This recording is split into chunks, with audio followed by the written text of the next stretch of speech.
யோசுவா புத்தகத்துல ஒரு ரொம்பவே ஆச்சரியமான சம்பவம் இருக்கு. யாராலையும் அசைக்க முடியாத ஒரு கோட்டையா இருந்த எரிகோ எந்த போர்க்கருவிகளும் இல்லாம எப்படி விழுந்துச்சு?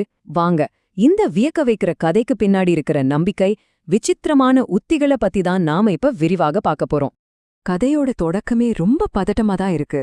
இஸ்ரேல் படைகளை பார்த்து பயந்து போன எரிகோ நகரம் தங்களையே ஒரு கோட்டைக்குள்ள பூட்டிக்கிட்டாங்க. அதோட பிரம்மாண்டமான கதவுகள் எல்லாம் மூடப்பட்டுச்சு. யார் உள்ளேயும் வர முடியாது, வெளியேயும் போக முடியாது. மொத்த நகரமும் ஒரு மாதிரி முழுமையான லாக்டவுன்ல இருந்துச்சு. இதுதான் யோசுவாக்கும் அவரோட படைக்கும் முன்னாடி நின்ன முதல் பெரிய சவால். அசைக்க முடியாத ஒரு கோட்டை, முழுசா பாதுகாக்கப்பட்ட கதவுகளெல்லாம் பூட்டின ஒரு நகரத்தை எப்படி வீழ்த்துறது? இது வெறும் ஒரு ராணுவ சவால் மட்டும் இல்லைங்க, அவங்களோட மனதைரியத்தையே சோதிக்கிற ஒரு பெரிய தடையா இருந்துச்சு. அந்த எரிகோவோட பெரிய அசைக்க முடியாத சுவர்கள் அது உண்மையிலே ஒரு பெரிய தடையா இருந்துச்சு. அது வெறும் கல்லால கட்டின சுவர் மட்டும் இல்ல, அவங்களோட நம்பிக்கையையும் தைரியத்தையும் சோதிக்கிற ஒரு மனத்தடையாகவும் இருந்துச்சு. பாக்குறதுக்கு மனுஷ சக்தியால இதை ஜெயிக்கவே முடியாதுன்னு தான் தோணுச்சு. ஆனா பாருங்க, இந்த பிரம்மாண்டமான சுவரை உடைக்கிறதுக்கு அவங்க கிட்ட வாளோ அம்போ இல்ல. அது தீர்வும் கிடையாது. அவங்களுக்கு கிடைச்ச பிளான் எந்த ஒரு போர்க்களத்திலிருந்து வரல, அது ஒரு தெய்வீகமான திட்டமா இருந்துச்சு. அந்த திட்டம் நாம யோசிக்கிற போர் முறைகளுக்கு முற்றிலும் சம்பந்தமே இல்லாததா இருந்துச்சு. போர் ஆரம்பிக்கிறதுக்கு முன்னாடியே வெற்றி நிச்சயம்னு ஒரு வாக்குறுதி கொடுக்கப்படுது. யோசுவா கிட்ட நேரடியாவே சொல்லப்படுது, எரிகோ உன் கையில கொடுக்கப்பட்டுருச்சுன்னு.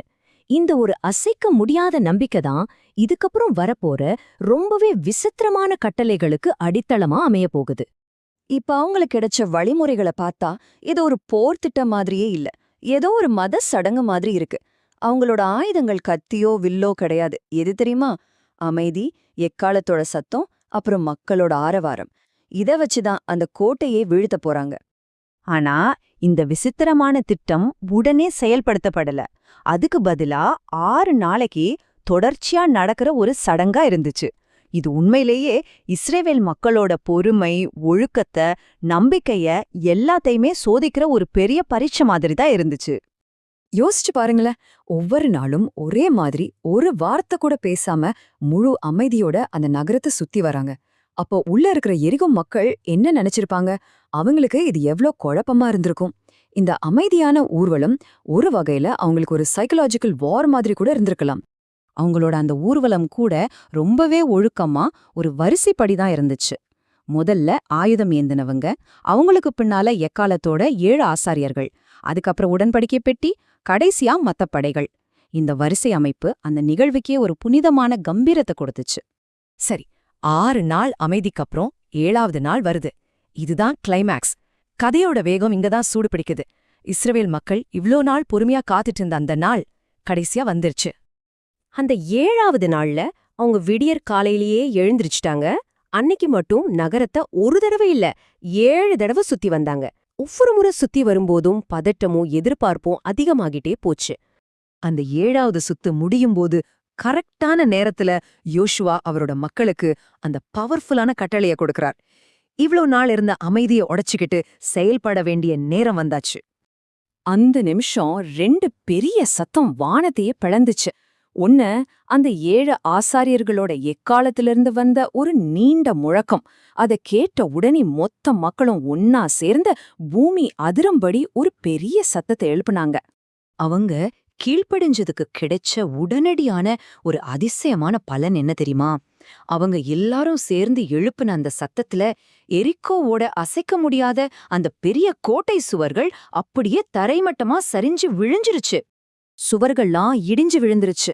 ஆனா கதை இதோட முடியல. இந்த பிரம்மாண்டமான வெற்றிக்கு அப்புறம் என்னதான் நடந்துச்சு? அந்த வெற்றி எரிகோவோட தலைவிதிய எப்படி மாத்துச்சுன்னு இப்ப பார்க்கலாம். இங்க 2 விதமான தலைவிதி எழுதப்படுது. ஒரு பக்கம் நகரத்திலிருந்த ஆண்கள், பெண்கள், சின்னவங்க, பெரியவங்க, ஆடு, மாடுகள்னு எல்லா உயிர்களும் அழிக்கப்பட்டுச்சு. ஆனா இன்னொரு பக்கம் இஸ்ரேல் ஒற்றர்களுக்கு உதவி செஞ்ச ராகாப் அவங்க குடும்பத்தோட காப்பாற்றப்பட்டாங்க. இது அவளோட நம்பிக்கைக்கு கிடைச்ச ஒரு பரிசுன்னே சொல்லலாம். நகரத்தோட செல்வங்கள் விஷயத்துல ஒரு தெளிவான விதி இருந்துச்சு.